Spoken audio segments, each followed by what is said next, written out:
conversations. We encourage the reading of God's word and we hope to encourage the reading of words and the word. I'm Leigh Bortins. I want to welcome you to Words Aptly Spoken with Jennifer Courtney, where we discuss a book each week from the Classical Conversations curated curriculum. This is a book club for lovers of the word made flesh. It is Thursday, January 19th, 2023. I am constantly being asked what is my favorite book in the CC curriculum. I like them all, but I tend to like the Newbery literature books the best. Jennifer, how about you? Well, I like to cheat at this game, but I'll try to confine myself to Shakespeare and Dickens for the purposes of this conversation. I like a lot of them too. Those are my two ultimate favorites, and maybe Jane Austen. Yeah, the reason I like the Newbery so much is the coming of age books that they have do two things, I think. One is they're great preparation to assure our children that they will be adults and they'll be able to handle the world as they become adults. But the other thing that I like about them is when people say to me, like, I can't read Shakespeare, or I'm illiterate, or no one ever read to me. They're fairly easy to read books and they're very enjoyable books. And so I tell people, if you ever want to be able to read the Aeneid or Shakespeare, start with the Newbery literature, read those first, and eventually you'll get good enough to read all the other books that you want to read, because that's what happened to me.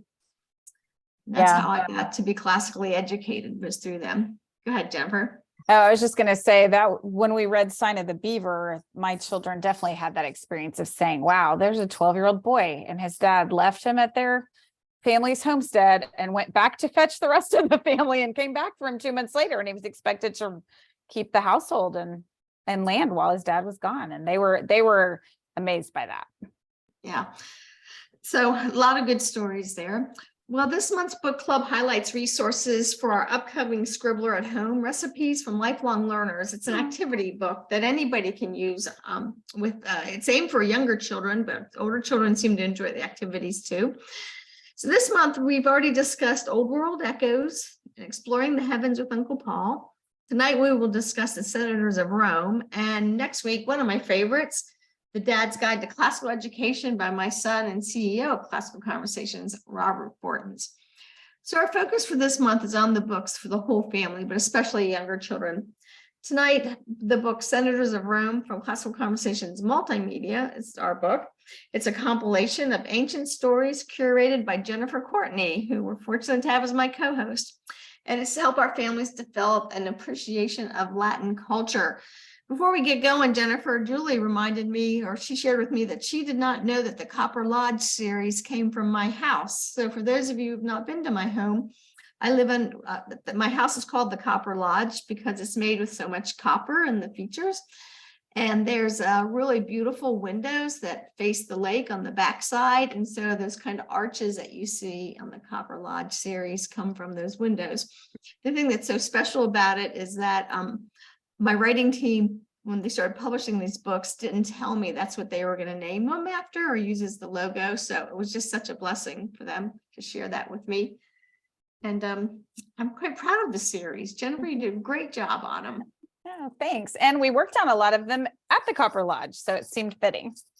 Yes, so maybe that's where you got the inspiration. Yeah. So for those that don't know, once a year, Jennifer and I, with a team of other people, get together for a week straight at my house, and all we do is work on writing things. It's really a lot of fun. Okay, so as you know, in this particular book club, we discuss mostly older fiction, the classics. But I want to encourage you to participate in our book club about nonfiction. It's right after this at 8 p.m. on Thursday nights, called Unfragmented. Tonight's a special night. Our co-host Kevin and I are having on a really distinguished lawyer who knows a lot about civil government and freedom, strong Christian. So his name's Carrie Morgan. So if you can stay on another hour, I think you will enjoy that. And then we discuss a book a month rather than a book a week, so we can go deeper. And then for those of you who want to see more of this, the unseen, you can join Kirsty Gilpin at 8 p.m. on Mondays, where we have book discussions around the upcoming Math Map curriculum. So thank you for paying attention to those ads there. All right, Jennifer. So first, I was so sorry to miss last week's discussion. What was the response to exploring the heavens with Uncle Paul? We had a great discussion about the idea of science literature. That was one. So we had two great halves to our discussion. One half was about science literature and why it is so exciting to share science stories with our children. And that doesn't always occur to us because we kind of all grew up with textbooks about science. So that was one thing we talked about last week. And the other was just the idea of getting outside as a family. So sometimes the science literature inspires you to go out and wonder about a thing as a family. And so we shared some wonderful stories about times family hikes and sketching out in nature and just being amazed by God's creation.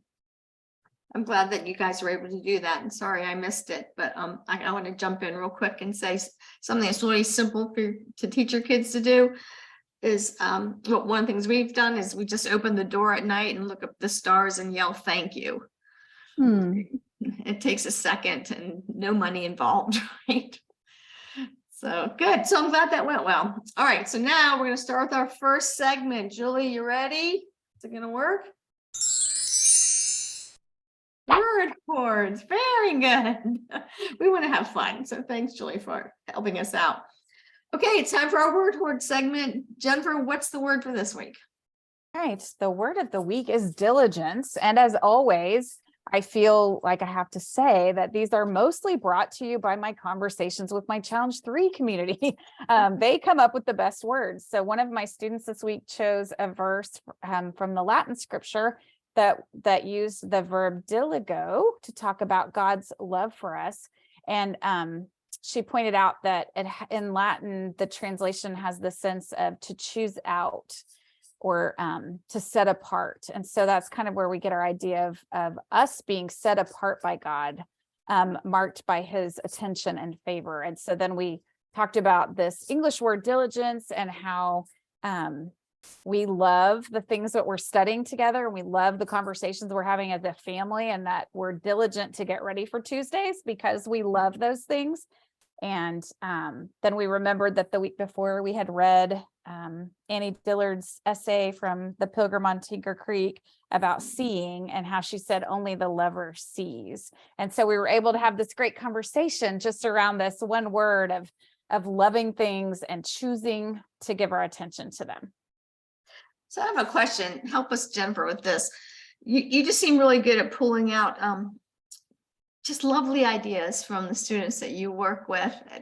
Do they just kind of expect you to ask questions and require that of them and they join in, or does it take a little bit of teeth pulling to get them to that place? Help us get there too.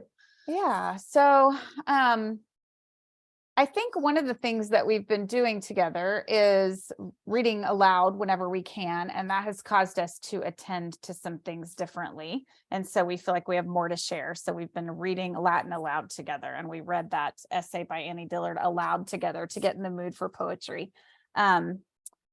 And then we've just cultivated an honoring of one another. It does take time for them to get to know each other, but we have just cultivated this idea that everyone's going to bring something to share. And because I honor them and they get kind of excited that I'm going to share their ideas on this book club, now they come even more ready to share because they kind of think they're famous. So, but I also keep a notebook because I can't always remember things. So I take a beautiful journal to community so that I can write down the things that they've shared with me that are so special because that day is a gift to me. So. Oh, they know that. That's sweet. So Lynn's asking about, can you share something with diligence related to, I didn't quite get the chat. It went by too fast. What were you asking? Well, I asked Lynn to share how diligence is one of CC's core values. So her in that instance, maybe share a little bit about that word and what it means to us as a. It would help if I unmuted, wouldn't it? I was out walking my dog, and so I didn't want to have my video on, and you could see. I could. It was so funny, Leigh, when you said, "Look up at the sky and say thank you." So Layla and I did that while we were outside. So, yeah, diligence.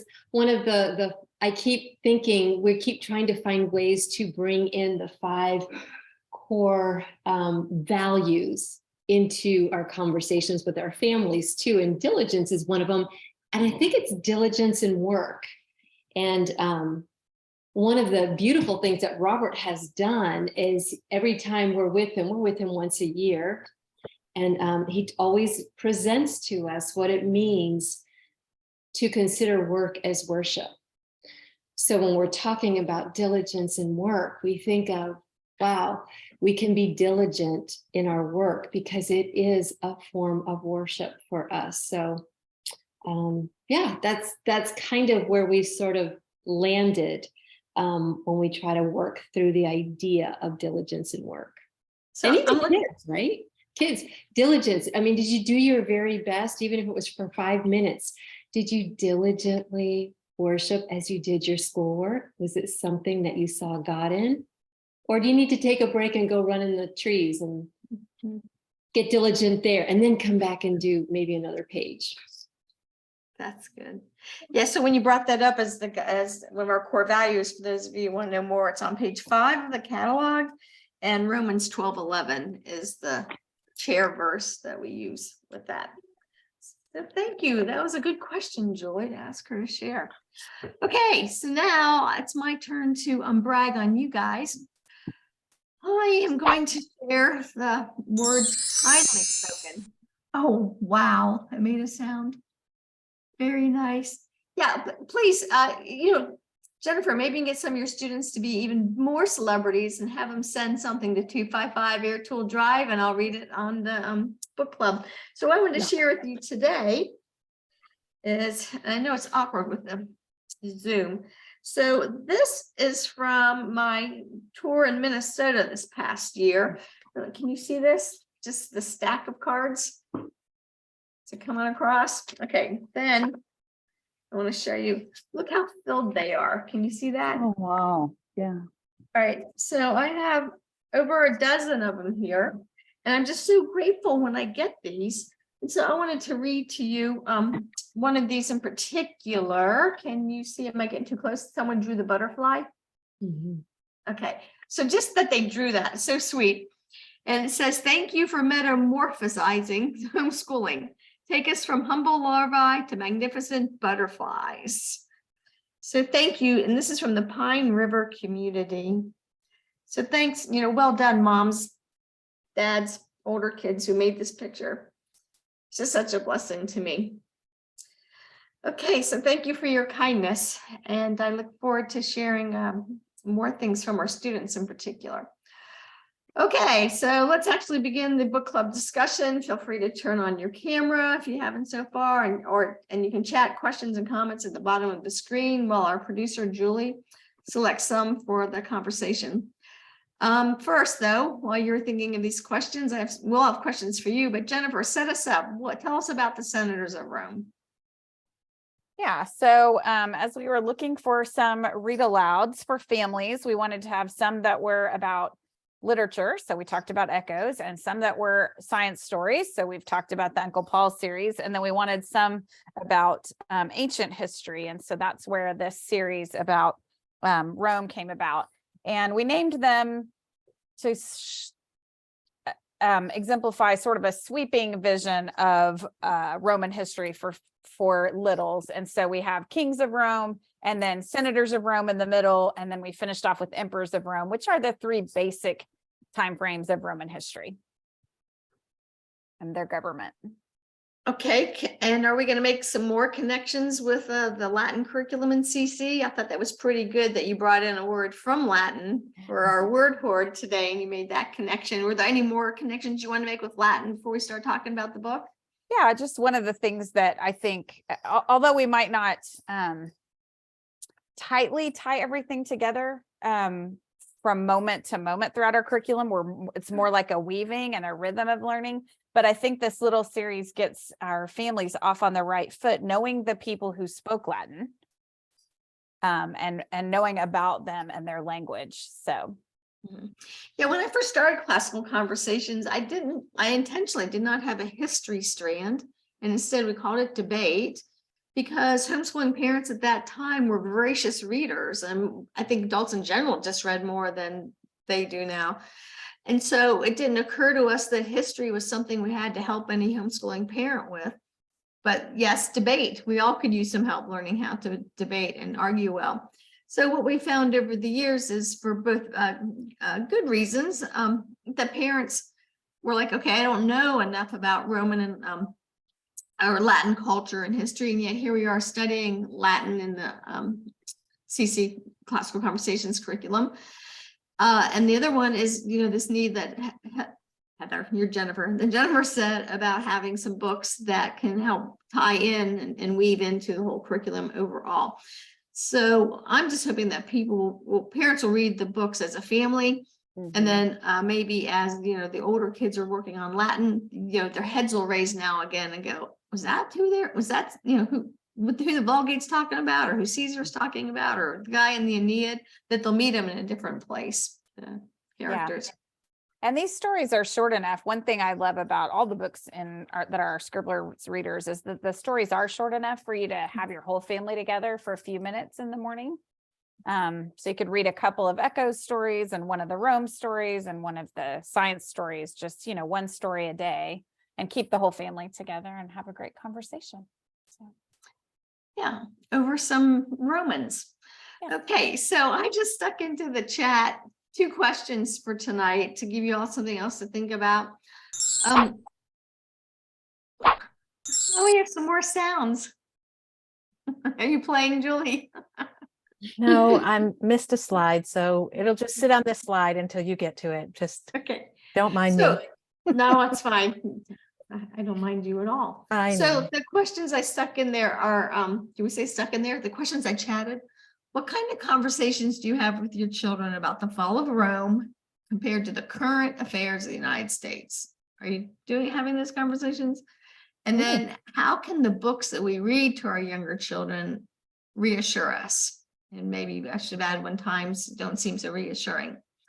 So what do you think about that? Let's thank our sponsor, classicalconversationbooks.com, where the books discussed can be purchased. We have the entire 2023 Words Aptly Spoken Book Club's calendar at leigbortins.com with links to the CC book site. So visit and plan to join many of our book clubs. And you can just show up. Even if you haven't read the book, we may convince you to read it in the future. Next week's book club, which is Thursday, January 26th at 7 p.m. on Zoom, we will discuss The Dad's Guide to Classical Education by my son and CEO of Classical Conversations, Robert Bortins. I heard we're not going to be able to get him on the show, so we'll find some other dads. And so it'd be a good one to invite some of the men to in your lives. Okay, so everybody else, you're all welcome to jump in now, ask questions, chat. Jennifer, do you have a question specifically about? Well, I did want to say we have Karen Carpenter with us, who has edited this series. And so I kind of wanted to hear from her. What is your favorite story in Senators of Rome? You're muted. Hey, Karen. Well, I'm having trouble picking a favorite, but I think that one of the things I do love about Senators of Rome and really the whole series is the contrast between their culture and ours, and the similarities between their culture and ours becomes very, very obvious. And especially when you have littles and they're appalled at some of the things that happen, because Roman history is filled with things to be appalled about.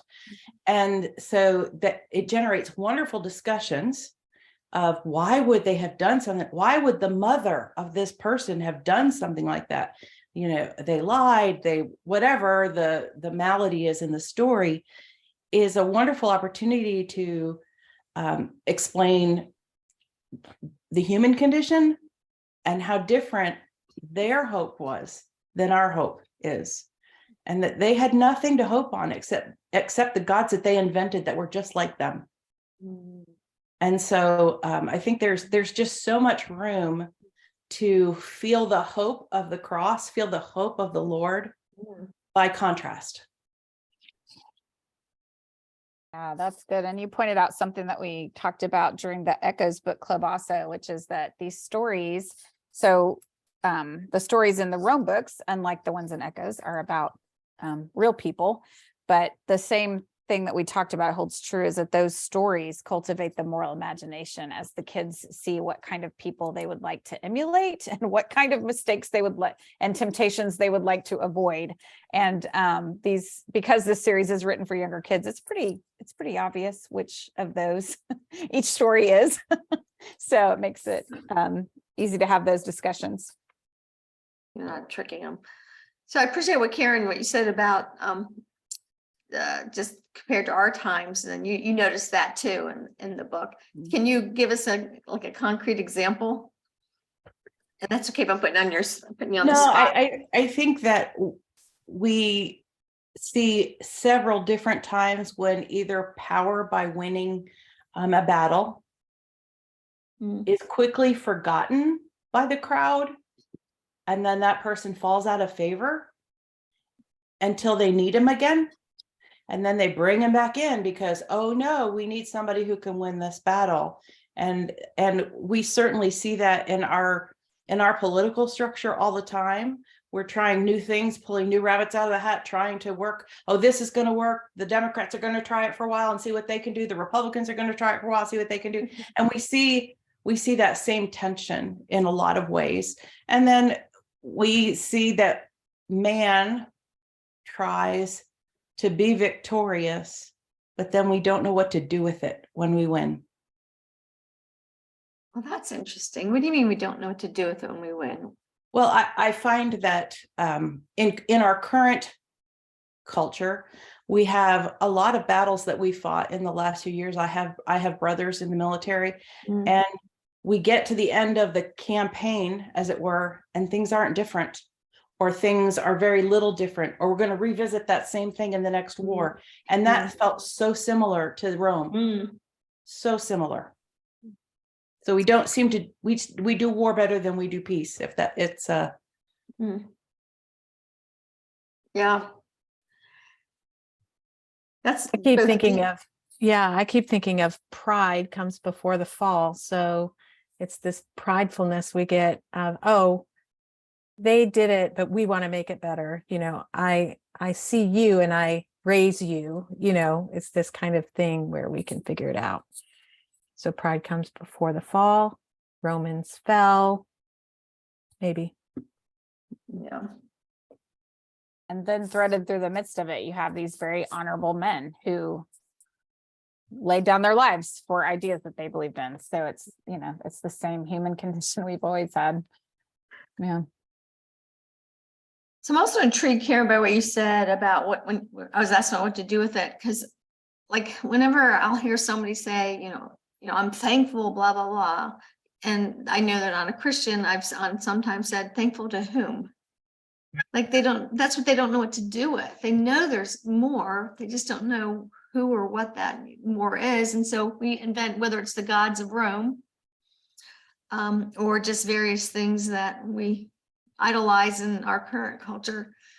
It always makes me sad because, you know, people with that, well, it ties into it. There's so many people that think, you know, Christians are, you know, dumb, say, because maybe we don't believe in evolution, or they don't think we're scientific in our outlook because we, you know, have faith.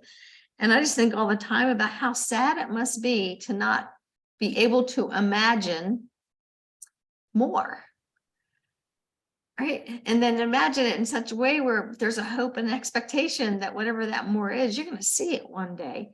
How confining to think that the things in front of you are all there is.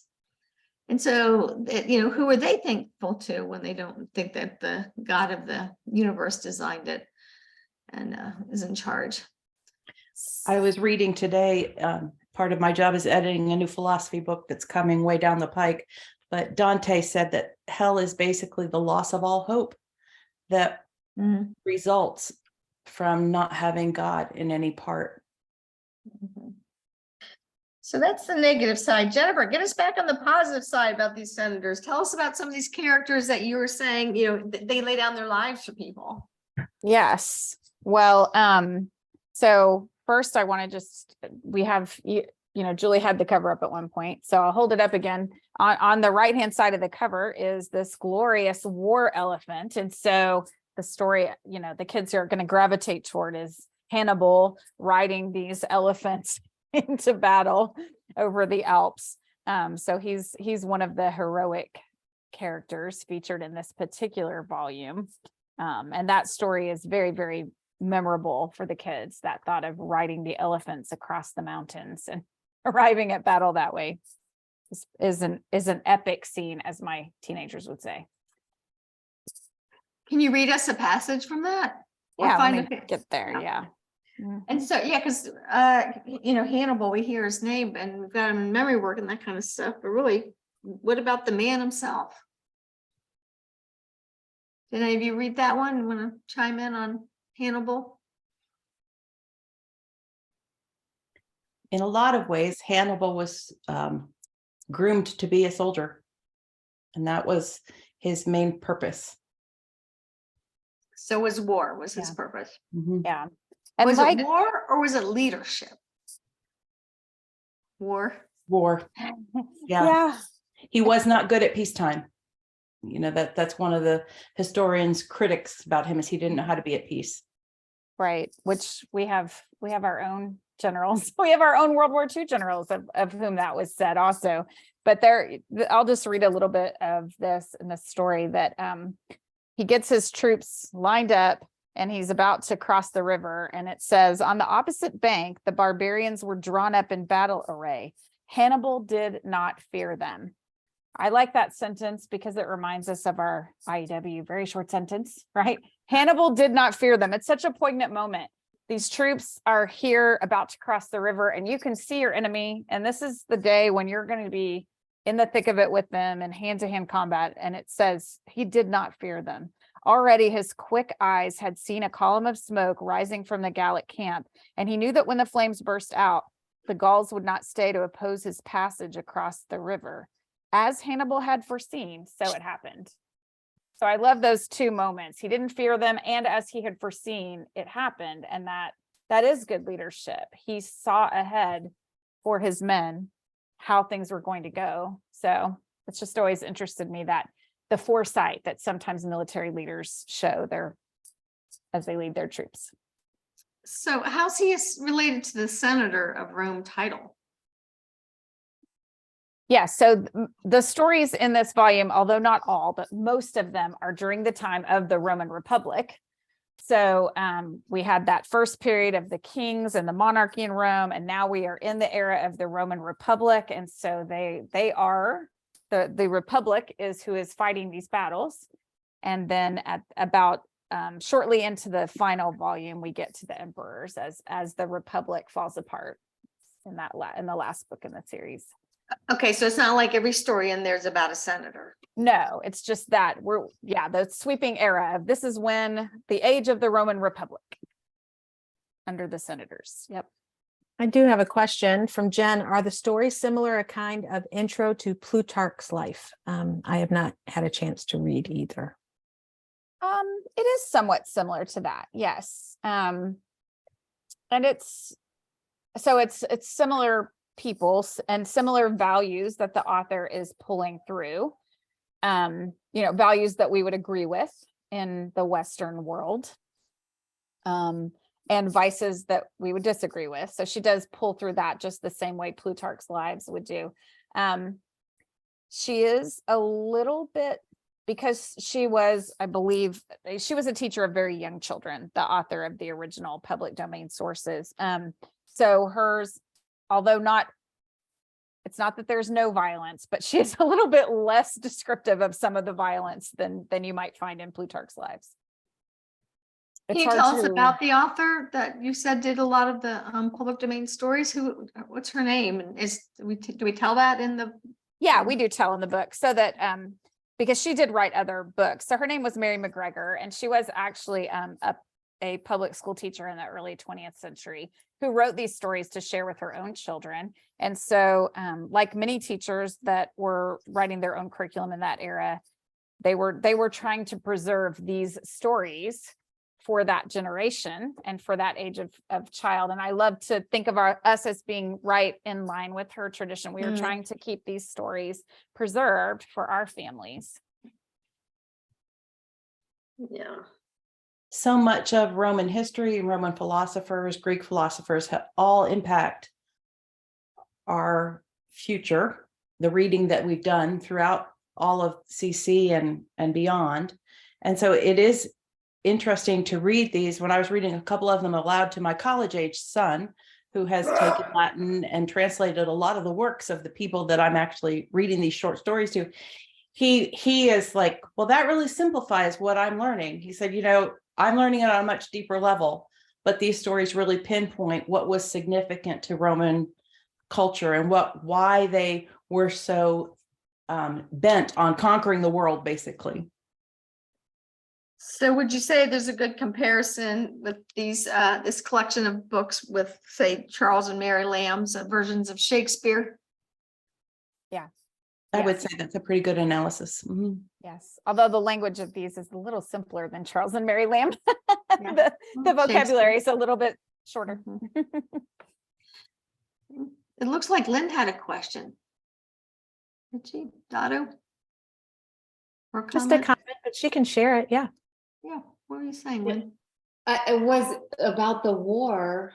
Well, first of all, it was fascinating. I never thought about the Greeks or the Romans, but then when I can't remember, the speaker was talking about they took the Greek gods, but they didn't take the idea of logos, Mhm. right? Which was the smart Greek idea. It's just kind of, why do we always pick the base ones? Like, right, we just, yeah. And then Peter Kreeft has often said that war is not boring.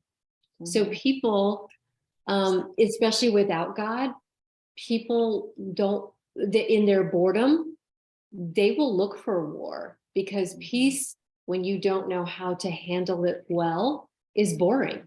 So you find war. That was Yeah.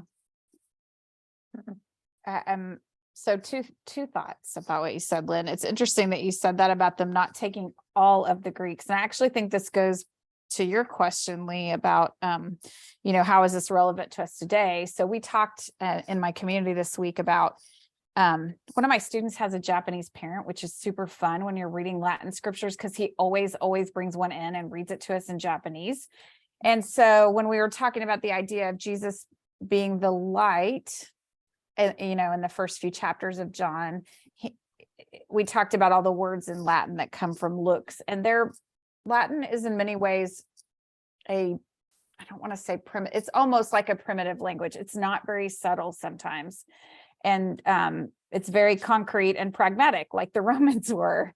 And he was pointing out that in Japanese, the word that was used for light was not light like you would describe the sun, but light of the soul, which is a different word in Japanese. And so I think to me, that was the moment when I thought, yeah, that's the subtlety of the Greeks too, isn't it? They would have thought more about the light of the soul.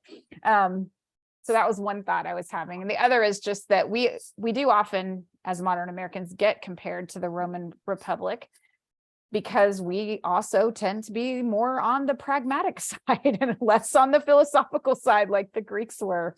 So we're often asking, we would be like Hannibal, we would be drawing up the battle plan. We might not be sitting around thinking philosophically about the art of war. So.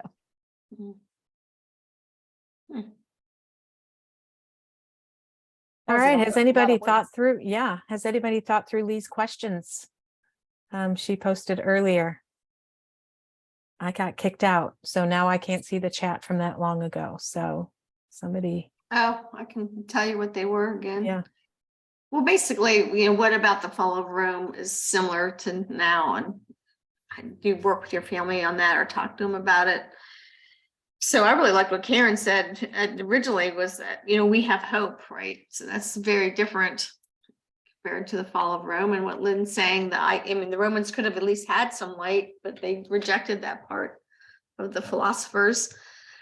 So for me, just like practically, every second, every first and third Thursday at lunchtime for an hour, since my kids are grown and I'm lonely and need people to talk to, I get together at CC with a bunch of folks, and we talk about Bitcoin and cryptocurrencies and digital currencies and things.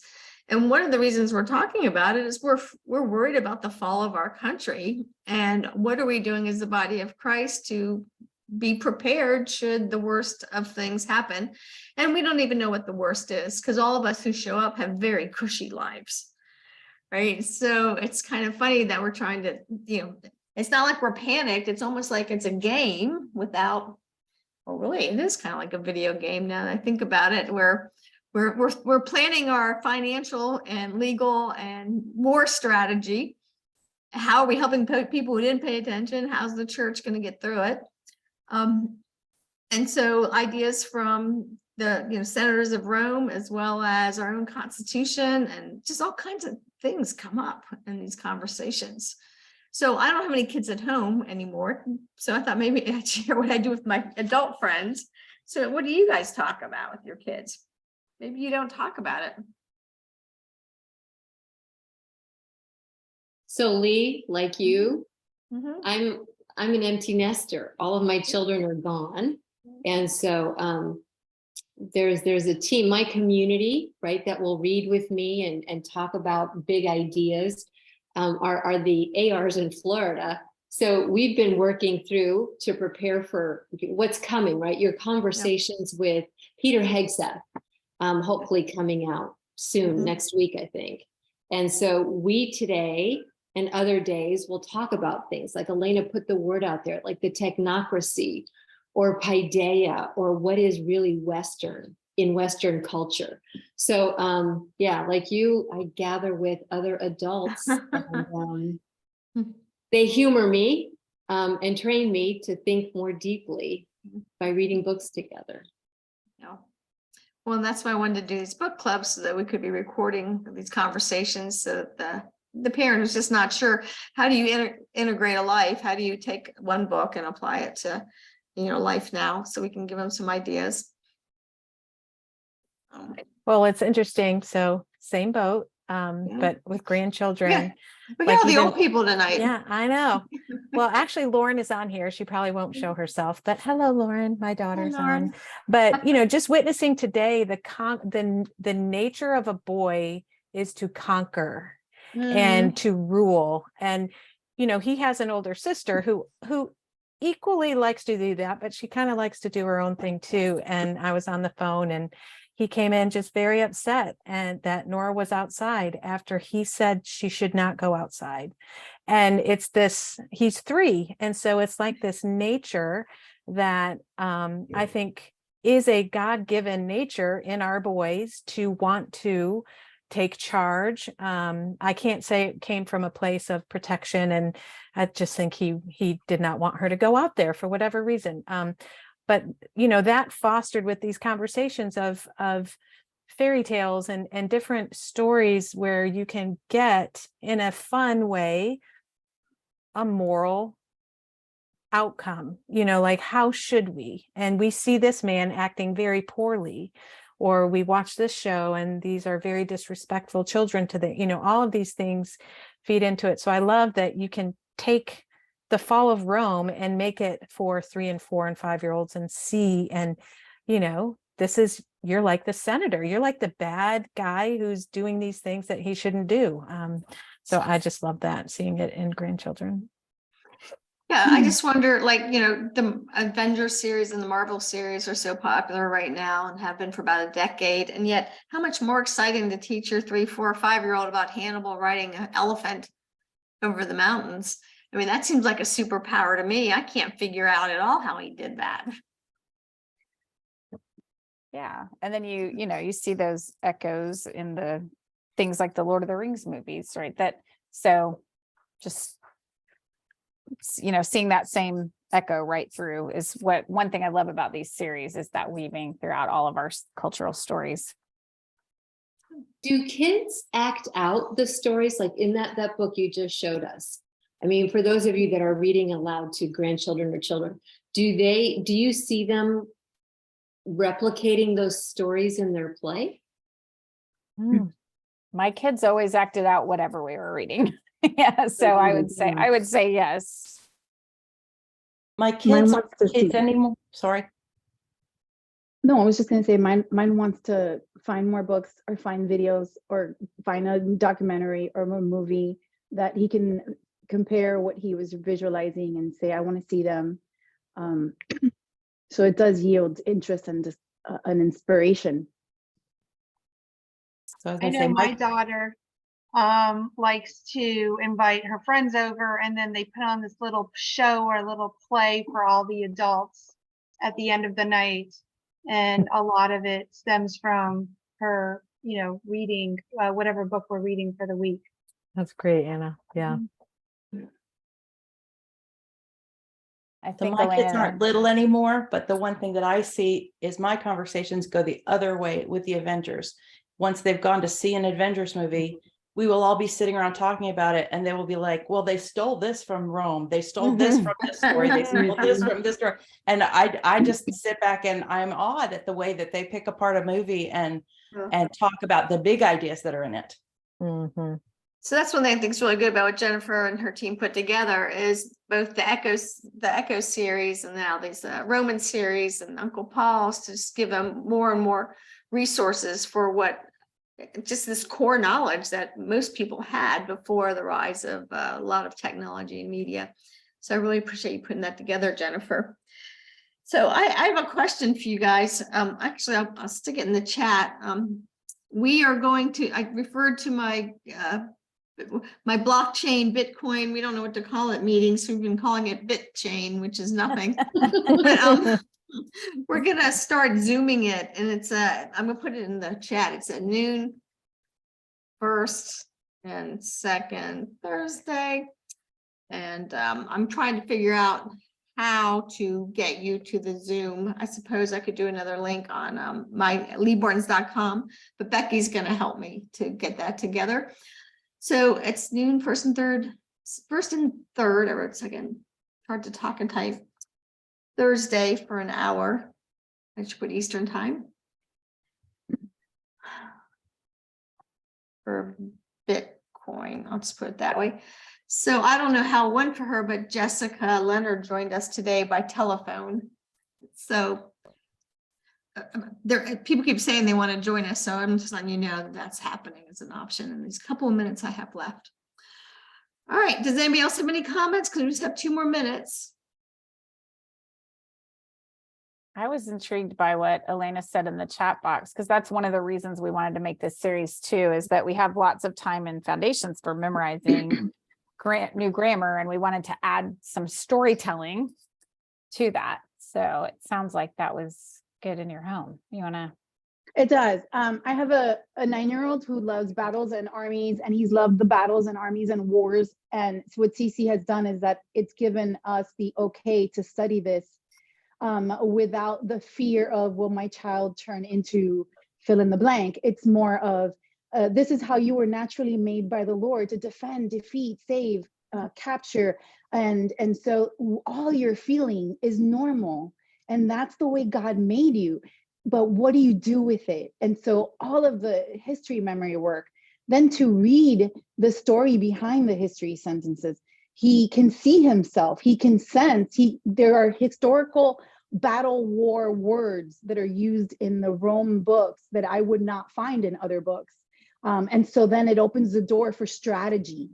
And so I have a child that, because of the reading material that all connects with the new grammar, and then these books, and even the books, the readers at the farm, even the learning how to read classically books, we started with those.